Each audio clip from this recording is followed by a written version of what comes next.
All right, guys, Rob Ferretti here, and I'm going to go to lunch, and I'm going to take this with me, my 2000M Roadster.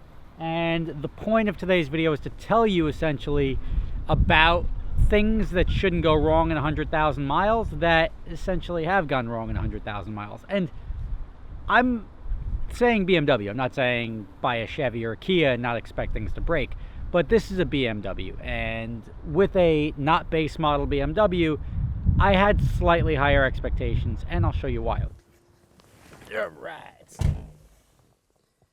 Initially, let me just point out this. This thing here, I would start pulling this out through the dash. It belongs back in there.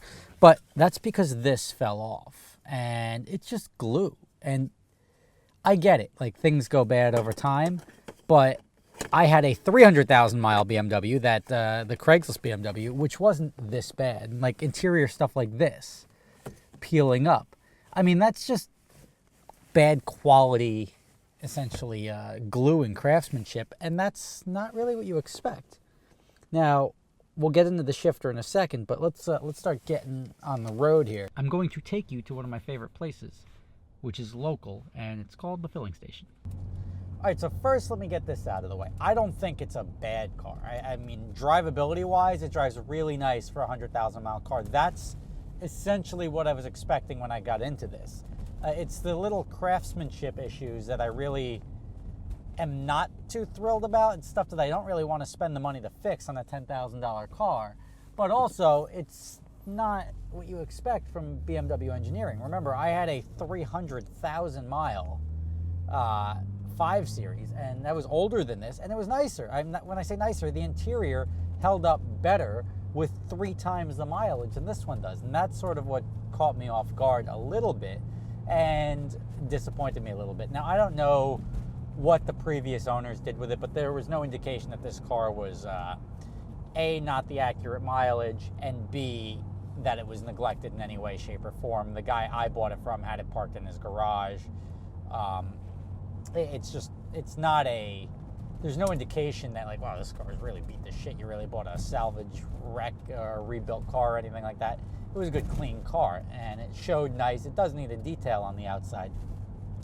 But these little things aren't supposed to happen. Another thing that's weird that I can't figure out is the shifter has an issue. Check this out. This I find annoying, the resting position on my shifter. That's 5th. See? That's not 1st. I mean, that's not 3rd. It should be here. So straight up goes into 3rd. Instead, goes to the right. And that's 5th. So when you're shifting and you're going along, it sort of pushes you 2nd to 5th. That's sort of a problem.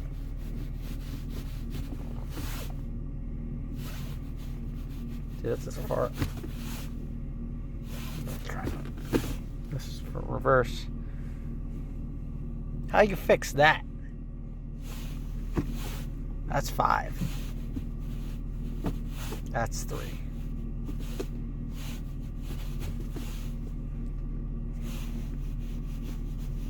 It's like interesting. Now, that shifter issue only seems to be when the car is cold, and occasionally, because right now I'm in 2nd,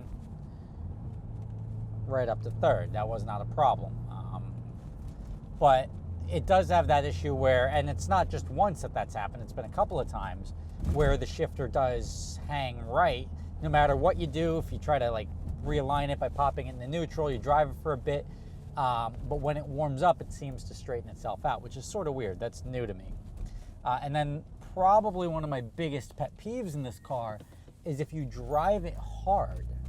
And when I say hard, like just sporty, and you step on the brake. I don't know if you're going to be able to see this, but I'm going to try. I'm going to not really brake check myself, but step on the brake to the point where you'll see the movement in the seat, which the seat's not supposed to move.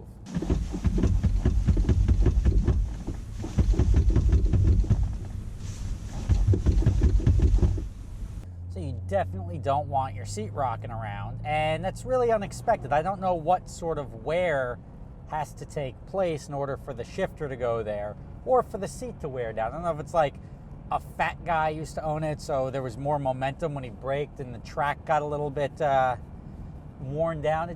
I didn't experience this on a 300,000 mile car, didn't expect to experience it on this. There's another thing, the glove box, the bouncy up and down glove box thing, that shouldn't happen. That didn't happen in the last car. That shouldn't happen in this car. And I mean, this car is very, very simple. I mean, when it's go to the bad boys, it's a shiny dick with 2 chairs in it.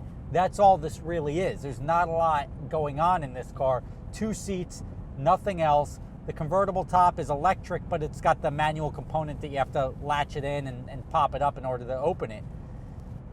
Those are all issues that I wasn't expecting when you're talking about a very, very minimalistic car.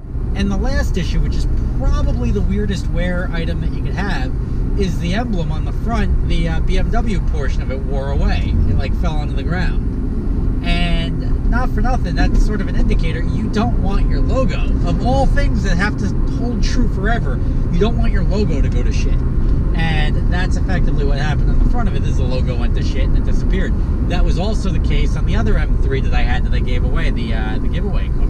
So, slightly unexpected for a BMW. I mean, I would expect things like this, again, from the Hyundais and the Kias. But BMW, especially when you're not talking like a base vehicle, like even like a mass-produced Z3, this is the M car. I mean, you want that standard of representation for a long time, and you didn't get that. And I don't think that was because of the way the car was driven or maintained. I just think the car sort of fell apart a little bit, and that's not so cool.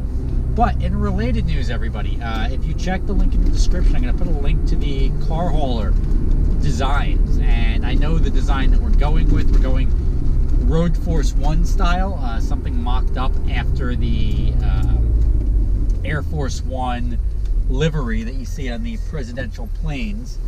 And we're going to go Road Force 1. There's a Marine one, there's Air Force 1, there's all sorts of ones, but there's no Road Force 1. And they call it the Beast. This is the presidential limo. President isn't moving any cars around with a car carrier. I need to. So Road Force 1 it is. And you can check the poll in the description to help me select the final design or tweak whatever's there. Your help is greatly appreciated, because that's going to be the next project. And we're not wrapping it, we're probably going to paint it. So that'll require some skill. It'll look nicey nice and get that truck project a little bit closer to being completed. Anyway, gentlemen, lady, have a good day. See you next time.